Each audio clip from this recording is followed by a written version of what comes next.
So today, I'll give you my top 5 stocks to buy and hold forever. I mean, if I could only have 5 stocks in my portfolio today, and I had to have them for as long as I live, which 5 am I taking as a long-term buy and hold investor? That's the question we're going to answer today. But I know up front right here with you guys, this list is going to generate some anger and some controversy, but hey, you guys come here for the truth, and that's exactly what you're going to get today. So make sure you like the video if you like getting the truth without the hype, and also make sure you're subscribed to, and just like the video at least for all the different creators that you enjoy and that you love out there, guys. That's how you show us that you really enjoy the content. Now, remember, I always have to kind of put these sort of disclosures up front here because people want to run down to the comment section and say, hey, you're saying you don't like this stock or that stock or whatever the case is.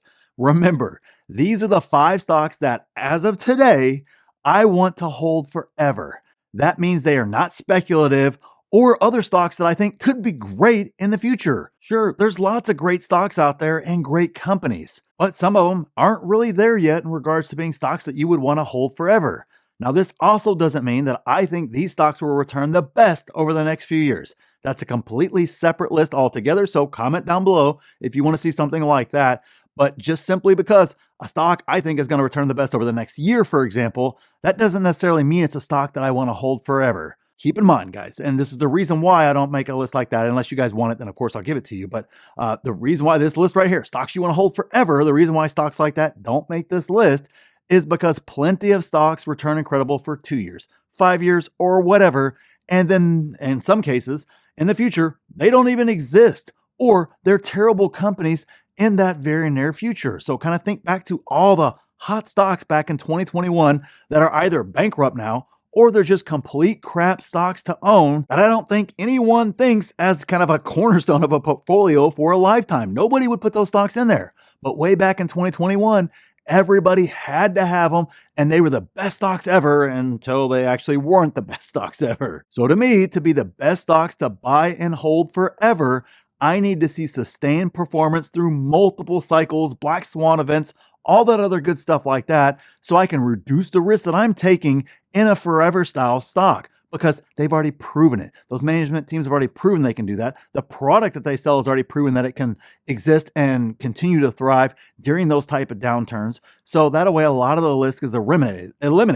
Eliminated, if I could talk here.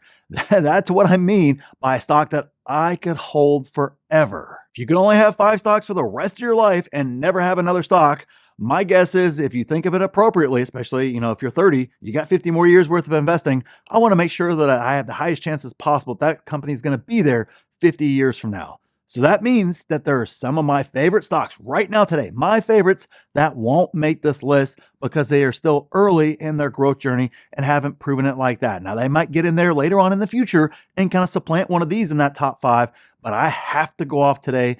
That's what we're discussing today. So let's start with the first stock, and that would be Amazon. Now, right off the bat, when I think about Amazon, let me just kind of pose a few questions here to you guys, and you guys answer these questions. I'll give you my answers too. Will people spend more or less money on Amazon, and more importantly, just goods and stuff overall in the future? Are they going to spend more or less? To me, we are a nation of spending. We spend every single year. So does the world. The world's economy goes up every single year for the most part. We're going to spend more in that future. Next question. Are people buying in person or online more? And in the future, especially as younger generations come up, are they going to shop in person more or online more? I think definitively more and more and more things are going to be sold online in the future and less in person. Now, of course, we'll still have some things. I think obviously somebody's going to figure out how to get people in person again and kind of create some momentum there. But the vast majority of us are moving more and more and more things that were just unthinkable 5 or 10 years ago to ever buy online. We're buying them online now routinely,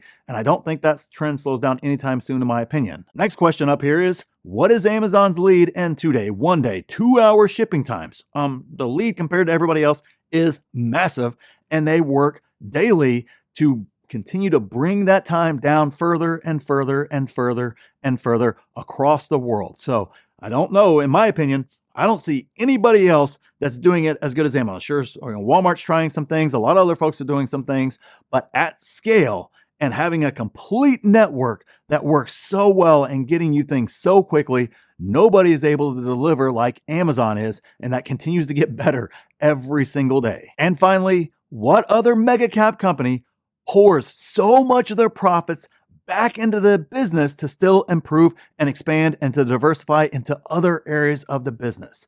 There is not another mega cap stock that is spending as much and pouring as much money back into the business as Amazon is, which that was kind of the Bezos model from a long time ago is, hey, we're always going to trade rich because we're not going to spin off a lot of profits. We're going to reinvest that money back into the business to continue to grow. We're not going to rest on our laurels. And that DNA is still a part of that company today. And that's exactly what they do. They continue to pour money into it, to continue to expand it out, to continue growth infinitely into the future, in my opinion, because they just continue to tap into different markets. And sometimes they have some success, sometimes they don't. Sometimes they're number 2, sometimes they're number 1, sometimes they're number 4.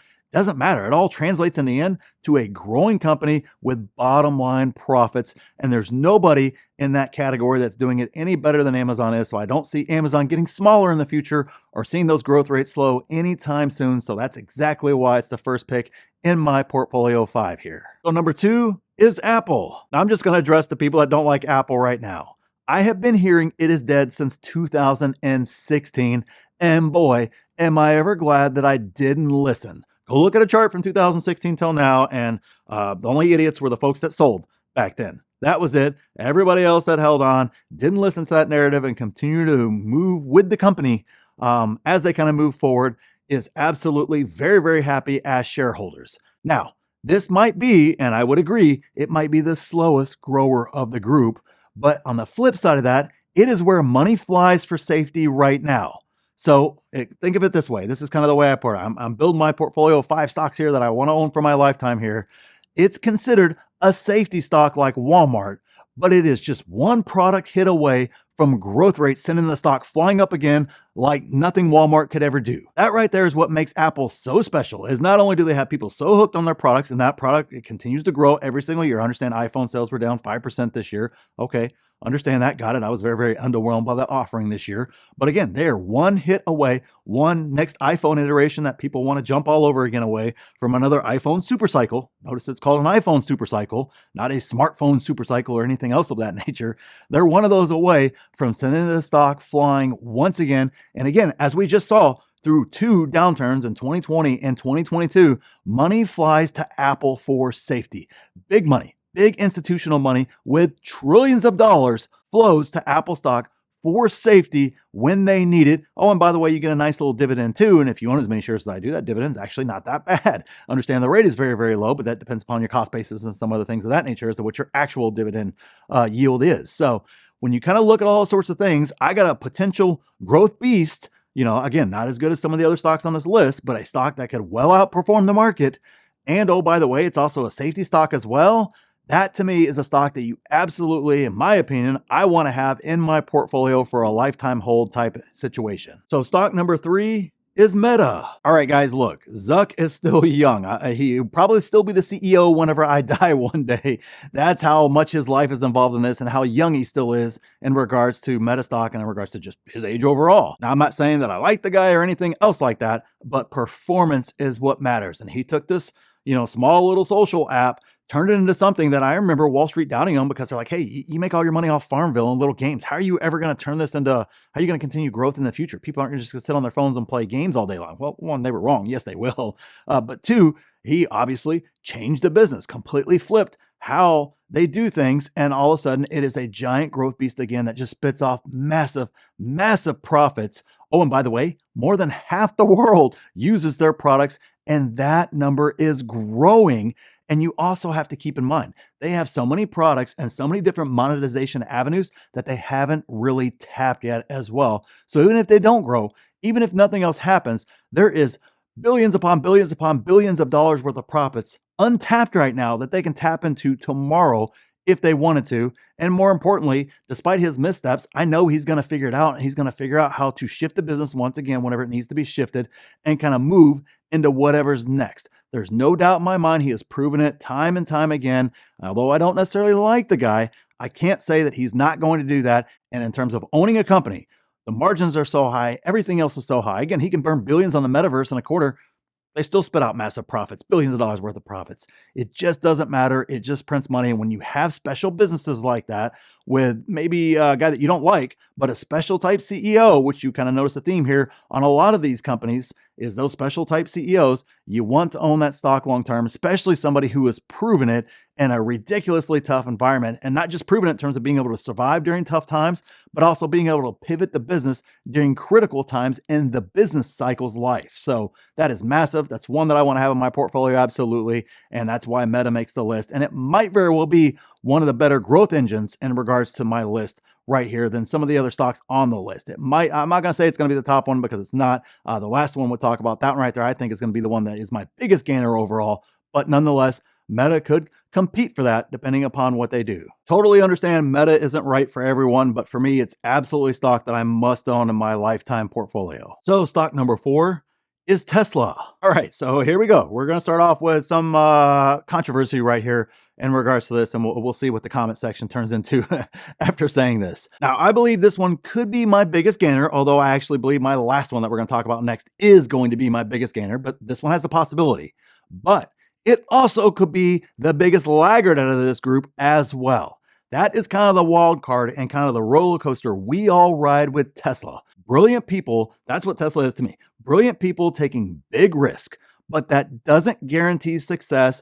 And I know all the Tesla bulls are going to go crazy down the bottom. Elon always delivers all this other sort of stuff. It's not true, guys. They don't always deliver. Not every product is a hit. Not everything they do is a rousing success. And it's definitely years, sometimes decades behind as well. And you've got to factor that in whenever you start talking about lifetime owning of a stock. Big risk also means big downside too. That's why it could hinder the stock. But here's the beauty of what I believe in Tesla.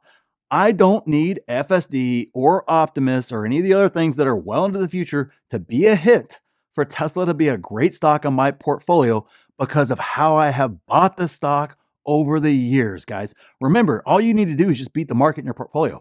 I don't need all these crazy predictions that everybody on YouTube puts out there. Like, hey, you need to own this stock, and if it doesn't 100x, you're wasting your time. You need to only invest in stocks that could 100x one day. It's so ridiculous. It's not even funny in regards to that, and I don't need Tesla to do that in order to be a great stock in my portfolio. So as much as the Tesla bulls are going to attack me on it, and our own personal Tesla bull right here on this channel will attack me on it, I have been spot on in my predictions for FSD so far. I was spot on with Optimus, and I have been spot on how Wall Street will treat Tesla stock. Now, I have no crystal ball. I have no insight beyond anybody else out there or anything else like that. But what I do know is the bulls are so ridiculous sometimes, and I'm talking about the extreme bulls here, it's easy to see straight through it and see that that's not true and that's not going to happen. And I'm also experienced enough, having 25 plus years in the stock market, to know the games that Wall Street play with that kind of silliness whenever the bulls get ultra ridiculous. I know exactly what Wall Street's going to do and exactly how they're going to play that. So those that are patient and played Tesla the way I like to play Tesla, added at 169 and 142 last year like I did, or somewhere right up there in that range. And actually, some of you guys got shares in the 130s just a little while ago. And so now you have a lot of wiggle room with those shares to let Wall Street play games again, because we didn't buy all the ridiculous bull narratives and overpaid for the stock. And of course, on the flip side of that, we ignored all the idiot bear narratives too, and we weren't scared to pull the trigger as it fell. The same exact thing in 2020. We did the same exact thing in 2022 coming into 2023 as well. The game is very, very easy when you don't fall for either bull or bear narrative. And so when you do that, you have a great average and an incredible company that is either going to make you a good amount of money if things go pretty well, or you're going to make a lot of money if things go really, really well. Like, there is a possibility that it can happen. Like I said, I'm not saying FSD won't be great or Optimus won't be great or anything else like that, but I don't get into all the insane predictions and all the crazy ridiculousness that goes on whenever people are out there projecting those sorts of things. I stand to make a lot of money either way, whether none of those things happen and come true and are giant hits, or if things go very, very well for those two products, obviously I'm going to make a lot of money as well. So I'm in a win-win situation. Just keep in mind with owning Tesla, especially compared to all the other stocks on this list, it is going to be a roller coaster with this one. And also remember, that means the price is going to go way up and just be, the sky seems like the limit, the moon seems like the limit, and then it's going to go insanely low as well. And it just looks like it just can't stop. It just busts through every single support line on its way down, and there's no end in sight. That is what happens with Tesla stock. And simultaneously, the noise is insanely high on both the bull and the bear side. So you got to kind of manage all that and just kind of, like I said, I call it the Tesla roller coaster because it's a roller coaster in terms of stock price, in terms of the noise, in terms of the CEO, everything around it is an insane roller coaster, but it's one that I definitely want to have on my list there. So on to the final stock. I actually think this one has the potential to increase the most out of these 5, and it might not even be close depending upon how everything shakes out. So the final stock would be Palantir. Now I hear you guys right now, how can you include Palantir? Palantir is a brand new stock that hasn't weathered anything. I agree, but to be clear, it's a new stock in terms of being publicly traded, but it's not a new company. They are over 20 years old now, and they have proven to have steady growth during that time. And more importantly, the way the company is structured, there's nobody better to weather bad times than the government, right? Government contracts are going to get paid regardless of whether a recession, whatever's going on out there, macro events, whatever the case is, the government's still going to continue to pay on those contracts. And so that right there gives them a unique level of safety that the other stocks on my list don't have in spades like Palantir does. They also have something that every single company out there, almost every company, and most governments want as well, and nobody else can provide it on the level that Palantir has. Palantir is a product that is proven already, right? We're not talking about speculation here. Palantir is a product that has been proven over the course of the last 20 years. It has been deployed for over the past 20 years. It is far less capital intensive than like a Tesla, for example, or any other company that has a high CapEx to actually get their products out. That's why the margins are so insanely high. And Palantir is already printing cash. If you dive the financials and don't look at the headline numbers, but actually get into the numbers like free cash flow, for example. And I also believe Alex is in this for the long haul and is 100% focused on Palantir. I'm not sure any of the CEOs on this list are as passionate about the company as Alex is about Palantir. Now, sure, you can make arguments other ways. I'm not disagreeing with that. But to me, in my opinion, man, there is nobody more locked in, more believing in the mission that is Palantir. And there is no other attention over here or attention over there or a million different things happening. Right here, he is laser focused on Palantir, and that's it. So in my opinion, based upon how the business is structured, Palantir is a safe play long-term, not safe like Apple Safe or something of that nature, but it's a relatively safe play long-term with more potential future growth than the other stocks on this list, or at least been, the top 2 max in regards to the growth, in regards to the stocks on this list. That is a combination that is hard to beat. And obviously that's a stock that I want to own long-term. Now, obviously, if others outperform, I'm okay with that too, because I still win because I own them all, guys. So that's my list. Comment down below. Feel free to disagree with me down below. Give me your list down below. All that's awesome. I want to hear from you guys and see exactly what you guys think. And if you want that other video, just make sure you comment that too, so that way I know. And if enough of you guys comment on that, then we'll make a video like that as well. And if you want an exact process to doing due diligence, to setting up price targets, to being able to make great buys on stocks, understand valuation, understand when stocks are overvalued, undervalued, be able to identify great companies and everything else, I might have left something special down there for you guys in the pinned comment that have stuck around in the video this long, where you get that education through 5 free courses, through some free coaching, through exclusive videos, Q&As with me, being able to talk to me anytime you want, jump into our Discord full of 6, 7, and 8-figure investors helping you become an investor, and so much more. Make sure you check out the pinned comment, see if a membership's right for you. And click this video here if you want to see exactly what I'm buying in this market, and click here to see my exact plan for this market. So thanks for watching, and we'll see you in the next one.